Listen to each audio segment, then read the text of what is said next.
ഇന്ന് ചേച്ചിയും ഞാനും മാത്രമുള്ള ഒരു ഔട്ടിംഗ് ഡേ ആണ്. ഇങ്ങനത്തെ ഔട്ടിങ്സൊക്കെ മോൻകുട്ടൻ ജനിക്കുന്നതിന് മുന്നേ ഇടയ്ക്കിടയ്ക്ക് ഉണ്ടാവാറുള്ളതായിരുന്നു. അവൻ ജനിച്ചതിന് ശേഷം അവനില്ലാതെ നമ്മൾ പുറത്തു പോകുന്നത് വളരെ കുറവായിരുന്നു. പിന്നെ റബേക്ക കൂടെ ആയതിനു ശേഷം മിക്കപ്പോഴും രണ്ടുപേരും നമ്മുടെ കൂടെ ഉണ്ടാവും. ഇന്ന് ഞാനും ചേച്ചിയും മാത്രമേ ഉള്ളൂ. ട്രെൻഡ്സിൽ ഓഫർ ഉണ്ടെന്ന് അറിഞ്ഞിട്ട് വന്നതാണ്. ട്രിവാൻഡ്രത്തുള്ള ട്രെൻഡ്സാണ്. എവിടെ എന്ന് വെച്ചാൽ നമ്മുടെ ആയുർവേദ കോളേജൊക്കെ കഴിഞ്ഞിട്ടൊരു ട്രെൻഡ്സ് ഉണ്ട്. അവിടുത്തെ ട്രെൻഡ്സാണ്. കറക്റ്റ് സ്ഥലം എനിക്ക് പറഞ്ഞു തരാൻ അറിഞ്ഞൂടാ. ഓഫറുണ്ട് പോകാമെന്ന് പറഞ്ഞ് അവൾ വിളിച്ചപ്പോഴേ ഞാൻ പറഞ്ഞതാണ്, നീ വിചാരിക്കുന്ന പോലത്തെ ഓഫറൊന്നും ആയിരിക്കില്ല. അജുവയിൽ കിട്ടുന്ന ഏകദേശം ആ റേറ്റിലൊക്കെ തന്നെ ആയിരിക്കും കൊടുക്കുന്നതെന്നുള്ളത്.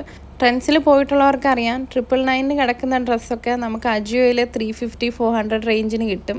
ഇനി അഥവാ അങ്ങനെ അറിയാത്തവരുണ്ടെങ്കിൽ ഒന്ന് ട്രൈ ചെയ്ത് നോക്കിയാൽ മതി. അവിടെ ഉള്ള ഫോട്ടോ എടുത്ത് നമുക്ക് ഇമേജ് സെർച്ച് ചെയ്യുമ്പോഴത്തേനും അജുവയിൽ നമുക്കത് കാണാൻ പറ്റും.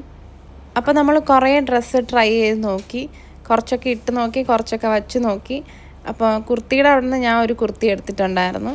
അത് ആപ്പിൽ നോക്കിയിട്ട് നമുക്ക് കിട്ടിയിട്ടുണ്ടായിരുന്നില്ല. എന്തായിരുന്നാലും ഓക്കെയാണ്, ഒരു 400 റേഞ്ചിനായിരുന്നു. പിന്നെ ഈ ഒരു ഡ്രസ്സ് 1200-നാണ് ആപ്പിൽ കിടക്കുന്നത്. അതിപ്പോൾ ന്യൂ ലോഞ്ചാണെന്ന് തോന്നുന്നു. അതുകൊണ്ട് ആ ഒരു ഡ്രസ്സും എടുത്തു. പിന്നെ റബേക്കയ്ക്ക് ഒരു ഡ്രസ്സും എടുത്തു. ട്രിവാൻഡ്രത്ത് തന്നെ വരണ വഴിക്ക് കുറച്ച് ചെടികളുടെ വിത്ത് വാങ്ങിച്ചിട്ടുണ്ടായിരുന്നു. മുന്നേ ഇവിടെ നിന്ന് വാങ്ങിച്ചിട്ടുണ്ട്, നല്ല വിത്തുകളാണ്. അത് കഴിഞ്ഞ് വരുന്ന വഴിക്ക് നമ്മളൊരു ഷാർജയൊക്കെ കുടിച്ചു. ഒരു ഷാർജ 1 മീറ്ററോളം വാങ്ങിച്ചിട്ടുണ്ടായിരുന്നുള്ളൂ.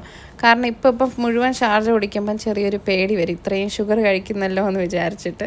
അപ്പോൾ നമ്മളത് ഷെയർ ചെയ്ത് കഴിച്ചതിന് ശേഷം എൻ്റെ വണ്ടിയിലായിരുന്നു നമ്മൾ വന്നത്. ചേച്ചിയെ കൊണ്ടുവന്ന് വീട്ടിൽ വിട്ടു. മോൻകുട്ടും റബേക്കൊക്കെ അമ്മയുടെ അടുത്തായിരുന്നു. അങ്ങനെ അവരുടെ കൂടെ കുറച്ച് ടൈമൊക്കെ സ്പെൻഡ് ചെയ്ത് നിന്നപ്പോഴത്തേനും അവരെ വിളിക്കാനായിട്ട് കുട്ടപ്പൻ വന്നിട്ടുണ്ടായിരുന്നു. പിന്നെ രണ്ടുപേരെയും കുട്ടപ്പൻ കൊണ്ടുപോയി. ഞാൻ അമ്മയുടെ കൂടെ കുറേ നേരം വർത്താനമൊക്കെ പറഞ്ഞിരുന്നിട്ട് ഞാനും തിരിച്ച് ചിക്കുവിൻ്റെ വീട്ടിലോട്ട് വന്നു. അപ്പോൾ ഇത്രയേ ഉള്ളൂ ഇന്നത്തെ വ്ളോഗ്.